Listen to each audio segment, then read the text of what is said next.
Le palais du bord de mer de Libreville, résidence officielle du président de la République gabonaise, est devenu ce samedi 1er juillet 2023 le point de convergence des chefs d'État et de gouvernement de la communauté économique des États de l'Afrique centrale à la faveur de la tenue du 23e sommet devant plancher sur les mécanismes du financement de l'institution communautaire qui est la CAC à l'effet d'aboutir à une réforme institutionnelle réussie à l'image des autres sous-ensembles régionaux d'Afrique.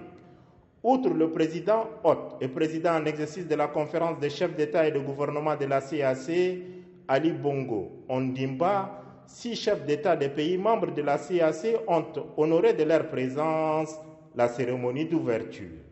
Il s'agit du président de transition, président de la République, chef de l'État, général Mamad Idriss Déby Itno, Joao Manuel Gonçalves Lourenço d'Angola, Faustin Archange Touadéra de la RCA,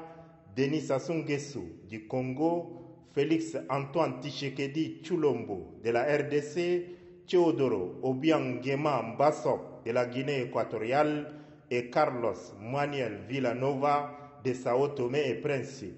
Les présidents burundais, rwandais et camerounais se sont fait représenter par leurs ministres des Affaires étrangères respectifs.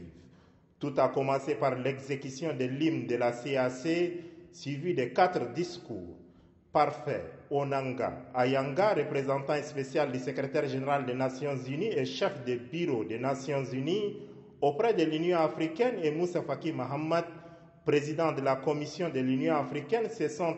félicités de la bonne coopération CAC, ONU et Union africaine. Ils rassurent ensuite du soutien et de l'appui de leur organisation pour parachever la mise en œuvre de la réforme institutionnelle enclenchée par la CAC. Selon eux,